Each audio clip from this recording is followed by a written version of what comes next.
मध्य प्रदेश अध्यापक शिक्षक आंदोलन से 1870 करोड़ का नुकसान, केंद्रीय कार्य समिति में शिवराज सरकार को दिया नोटिस। तो यहाँ पर अध्यापकों के लिए बहुत बड़ी अपडेट है, तो प्लीज़ वीडियो को अंत तक देखिए। उससे पहले अगर चैनल पर नए हैं, चैनल को सब्सक्राइब कर ले, बेल आइकन को कर दे प्रेस। मध्य प्रदेश में पुरानी पेंशन की बहाली के मुद्दे पर आज़ाद अध्यापक शिक्षक संघ की तरफ से शुरू किए गए आंदोलन का व्यापक असर राज्य सरकार की वित्तीय व्यवस्था पर भी पड़ने लगा है। दरअसल जब से मध्य प्रदेश में आंदोलन शुरू हुआ है, तब से लेकर अब तक राज्य सरकार को 1870 करोड़ रुपए का नुकसान हुआ है। दरअसल जब से आंदोलन शुरू है, तब से सभी कर्मचारी वर्ग राज्य सरकार के कामों को लेकर अपनी बेरुखी साफ तौर पर दिखाई है और कामकाज को आंशिक तौर पर या पूर्ण रूप से बंद किया है। इसी का नतीजा है कि राज्य सरकार के खजाने को एक मोटी रकम का नुकसान हुआ है। लेकिन नुकसान से राज्य सरकार तक सीमित नहीं है, बल्कि इसकी भनक केंद्रीय कार्य समिति को लग चुकी है और केंद्रीय कार्य समिति ने मुख्यमंत्री सीएम को चेतावनी भरे लहजे में सवाल पूछे हैं।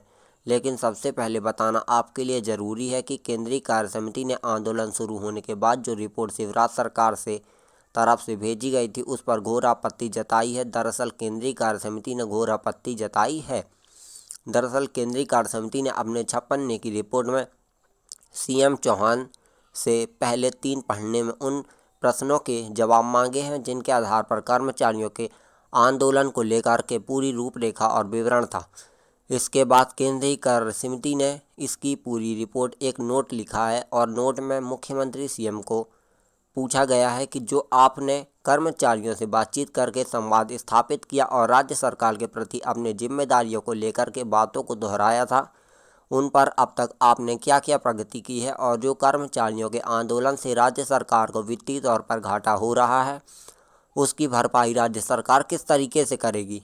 सबसे अहम बात यह है कि जिस तरीके से आंदोलन चल रहा है और मध्य प्रदेश की सरकार कर्मचारियों के आंदोलन को लेकर के अपनी उदासीन रवैये के जरिए यह बताने की कोशिश कर रही है कि आंदोलन से उनको फ़र्क नहीं पड़ने वाला है, लेकिन हकीकत तो यह है कि राज्य सरकार को रोज़ चूना लग रहा है। ऐसे में केंद्रीय कार्य समिति ने स्पष्ट तौर पर मुख्यमंत्री सीएम से पूछा है कि इन कर्मचारियों का वेतन घाटे के साथ दिया जा सकता है और इस घाटे के लिए क्या सिर्फ कर्मचारी ही जिम्मेदार हैं, राज्य सरकार जिम्मेदार नहीं है, और अगर कर्मचारी जिम्मेदार हैं तो किन किन आधार पर आप कर्मचारियों को राज्य के वित्तीय घाटे के लिए जिम्मेदार मानते हैं, उनका स्पष्ट विवरण भेजा जाए।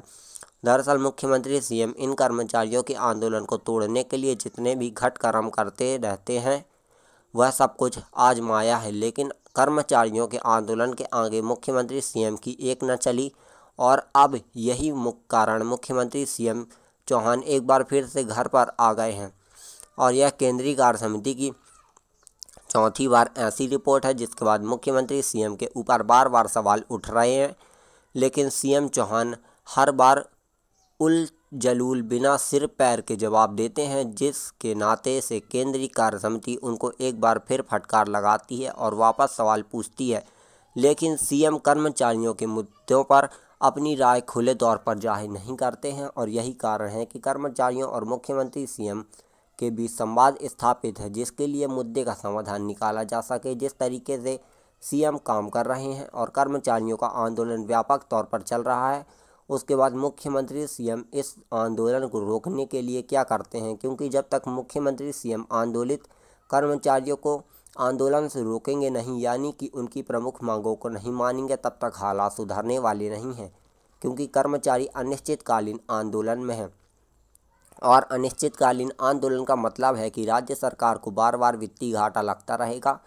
1870 करोड़ रुपए का घाटा शिवराज सरकार को लग चुका है। उसके बाद मुख्यमंत्री सीएम को इस आंदोलन कर्मचारी की तनख्वाह भी देनी है, क्योंकि इन कर्मचारियों के आंदोलन के दरमियान की सैलरी भी देनी होगी। ऐसे में मुख्यमंत्री चौहान अब पुरानी पेंशन की बहाली के मुद्दे पर चौतरफा घिर गए हैं, लेकिन मुख्यमंत्री चौहान इस बात को मानने के लिए तैयार नहीं है कि कर्मचारियों के मुद्दे पर बातचीत करना चाहते हैं। ना कि मुख्यमंत्री चौहान कर्मचारियों से बातचीत करने के लिए स्थायी समाधान के लिए कोशिश तो ज़रूर कर रहे हैं, लेकिन कोशिश नाकाम दिख रही है।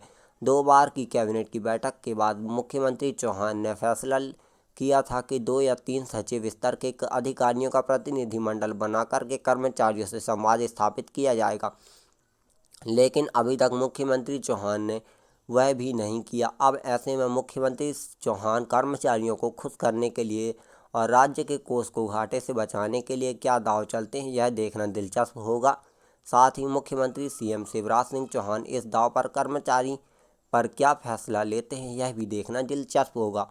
तो ऐसी ही न्यूज़ के लिए हमारे चैनल के साथ बने रहिए। चैनल को सब्सक्राइब कर दीजिए, वीडियो को लाइक शेयर जरूर करिए।